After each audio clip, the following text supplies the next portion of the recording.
Movies, TV, sports, flicks. Movies, TV, sports, flicks. Movies, TV, sports, flicks. The Captain Talk Flicks. Movies, TV, sports, flicks. Movies, TV, sports, flicks.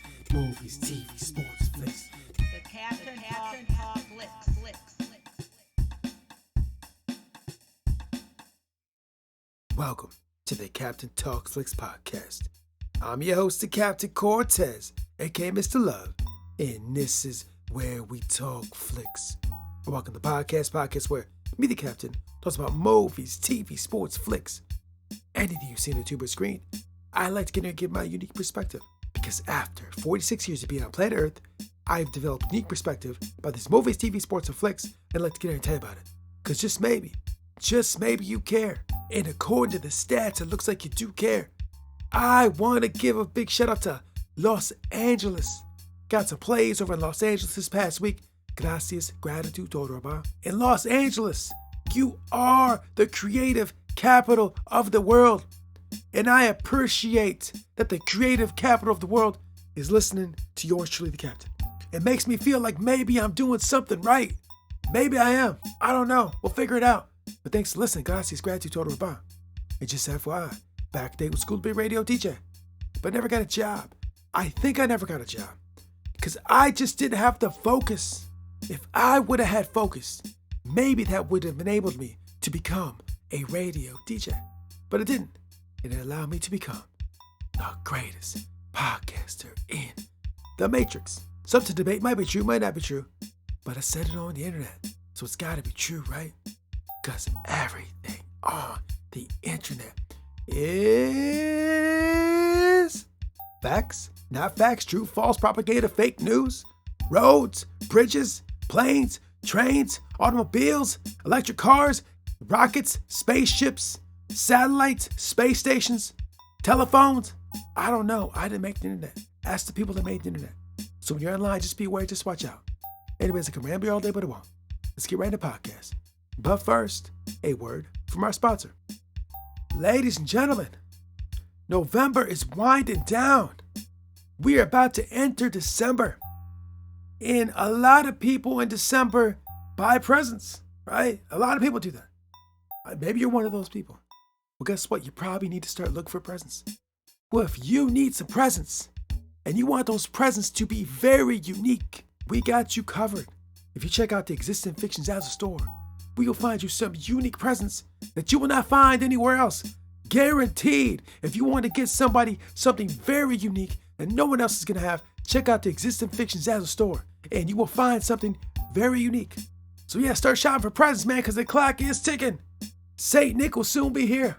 Kwanzaa will soon be here. Hanukkah will soon be here. All those holidays will soon be here. Even if you don't celebrate, it'll soon be here. Life moves fast. So anyways, I'll put the link to the Existing Fiction Zazzle store below, so check it out. Now, let's get on with the podcast. Ladies and gentlemen, I am back again. Yes, here I am. And let me tell you this. I've been very busy. Extremely busy. A lot of deadlines, a lot of projects, a lot of things to do. A lot of lists of things to accomplish. A lot of things happening. It's the holidays. A lot of work. A lot of whatever. A lot of doing things. Yeah, it's happening. So it's like juggling a lot of balls, spinning a lot of plates. But it is achievable. If you master time management, you get everything you need to get done. That's all you gotta do is manage time well. And somehow, some way over the years, I've developed a pretty efficient way of balancing time. And that's why I'm dropping this podcast to you now, because I just keep on doing them. Over and over again. Someday I'll stop, but today is not that day. So anyways, here we are once again. And this week, we are going back to Tulsa. After I went to Tulsa the first time, I liked it so much, I said, we're going back. I said, Captain, what do you mean we're going to Tulsa? Have you been sleeping? Have you been under a rock? Because I'm surprised you don't know. Sly Stallone, he's got a new show. It's called Tulsa King. And I've been watching it, just saw the third episode called Caprice. Let me tell you, man, I always liked gangster movies back in the day. They were very cool. And this one's just an updated version of it. So let me get right into it. But first, got to tell you a couple things. there will be spoilers. And also, I do own some shares in the parent company of Paramount Plus. I just want to be completely clear and transparent to let you know that. So yeah, now that I've told you that, let me get right into it. Yeah, so Tulsa King is a fantastic gangster show. It's very cool. I've seen a lot of gangster movies and shows over my 46 years of being on planet Earth. And I feel that this one is a little bit different than the others. And why I say that is because this is no disrespect. It's not meant as a negative. But a lot of the shows I saw in the past with gangsters, they were just shown to be more about brawn and physicality and not really deep, intelligent, calculated, masters of strategy.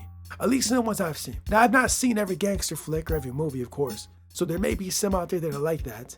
In fact, now that I'm talking about it, one does come to mind. Actually, one of my favorite ones, which is called Revolver, kind of is more like that. But generally, for the most part, most ones I've seen coming up, they just weren't portrayed in that way. They weren't really portrayed as a thinking man or the high-level strategist most of the time. But like I said, I haven't seen everything. So this show, Tulsa King, shows Sly Stallone as a gangster who's like 70 years old, but he's a highly intelligent, calculated strategist. Very smart, very intelligent with numbers and business and math and strategy and tactics, and just a very well-rounded, smart dude. Now, I was wondering too, maybe why I haven't seen that, because a lot of the other shows I've seen and movies I've seen, the gangsters in the show were very young or younger. And when you're younger, you've just not been on planet Earth enough to have gained wisdom and intelligence as a 70-year-old dude. Now, I think any 70-year-old, whether you're a gangster, whether you're a trash man, whether you're a teacher, whether you're a professor, whether you're working in manufacturing, no matter what your occupation, if you make it to 70 years old, there's just a lot of knowledge and wisdom that you've acquired just from making it that old, right? No matter what your walk of life, no matter what you've done, you just can't be on Earth for 70 years and not acquired some kind of wisdom and intelligence. No matter what you've really done. I've talked to a lot of older people, quite a bit, and you can tell from talking to these people that they've acquired lots of wisdom and knowledge. Even though they may not have gotten the PhDs and the bachelor's degree and the degrees, they just got wisdom and life knowledge. And I've experienced that quite a bit from a lot of different older people. You can just tell from talking to them. And so Dwight in this show is no different than that. He's a wise, wide old gangster. They always say, gangsters don't retire. They usually die, go to jail. And Dwight did go to jail, but he got out. And unfortunately, he got out. He kind of got back into the business. That's what he's doing in Tulsa. He's kind of handling family business, like I said last episode. But he's a wiser, more intelligent, seasoned guy. And so it'd be harder to catch this guy now because he's so smart. But so the show is good. Basically, it's just showing Dwight doing gangster stuff in Tulsa. The third episode is more of the same. But in this episode, he's in Tulsa. He's been there for a little bit. And things are starting to get a little more complicated. Because generally, when you live that walk of life, things tend to get complicated. And more things to deal with and obstacles and problems, generally. I've never lived that life, never walked that life. I don't read a lot about that life, so I don't really know how true to life it is or not. But in the show, things are just getting a little more complicated. And one additional thing too, in the show, Dwight has a driver, a young man. And he wants to get into that life. And Dwight's like, nah, bro, you don't want this. He tells him over and over, you don't want this. But the young man's like, I want to sing Goodfellas. I want to get into this. I want to be down. I want to get into this. And so Dwight's finally, okay, all right, man, your choice, bro. You chose this. But he tried to keep him from joining the life. But this guy was so wanting to get into it. And I remember back in the day when I was younger, I talked about this before, we would all watch those mob movies, those gangster movies back in the day. All the kids in the neighborhood, my cousins, family, whatever, young people. And we all idolize those guys. Scarface, Goodfellas, The Godfather. They're all through rap songs. All the people in the neighborhoods were into it. They're looking up as heroes, right? It's how it was. I don't know if it's still that way now, but it was back in my day. We all kind of idolize those guys. And in this show, the driver for Dwight is the same way. He's citing Goodfellas, talking about Goodfellas, and talking about he wanted to get down with the life. And Dwight being a smart, nice guy, he says, no, bro, don't do that. But the driver's very persistent. He really wants to wants to walk that life. So Dwight says, okay, bro, come on. So it should be interesting to see, what happens with that, right? What happens with a young man trying to enter that life. Now, I'll be honest with you, I've seen enough gangster flicks in my life to know that, bro, I don't want no part of that. No disrespect if you live that lifestyle. I'm not dogging it or knocking it, but it's not something that I want to get into. It's just not the lifestyle that's made for me, the captain. I just do podcasts. But the show is really good. It's really funny too. Like, I didn't expect it to be funny, but there's a lot of moments where it's funny. Like, just Dwight give us perspective on various things, people, situations, happenings. Like, he totally makes sense to me. And because I'm 46, I'm kind of more aligned with how he came up. I kind of feel in society there's like a pre-internet and there's like an after-internet, right? So I'm one of the last generations that came up without internet, right? I live without internet and without all this social media, all that. So I know that life. And like Dwight, who's 70s, same way. So I can relate with them because I understand that world. But also, I was young enough when the internet was created to also be in the internet world. So I'm kind of like, as a Gen Xer, like in both worlds, right? I'm kind of like in both worlds. I know the net, but I also know the life without the net. And because of that, I can relate to a 70-year-old Dwight, but I also can have conversations with like a 20-year-old millennial or whatever they call them. And I can be comfortably talk with both. When I hear Dwight talk and tell his perspectives of society, I'm like, yeah, totally makes sense. I totally get that and laugh. Or if you're on the younger spectrum of age, you might hear that, be like, bro, what's wrong with you? But I've been in both worlds, so I kind of can relate with Dwight a little bit. Even though some of the things he's saying to the show kind of like, a little controversial, bro. Because you might get canceled, Dwight, I'm just saying, because you're saying some very provocative things, at least to some people. So anyway, the show is fantastic. It's cool. I'm digging this. It's fun. It's a nice gangster flick. There's comedy in it.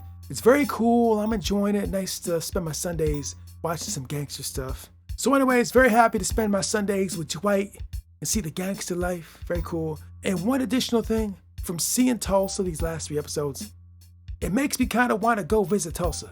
Just seeing the city, I'm kind of like, maybe I should go on vacation there. It seems like a cool place to go hang out at.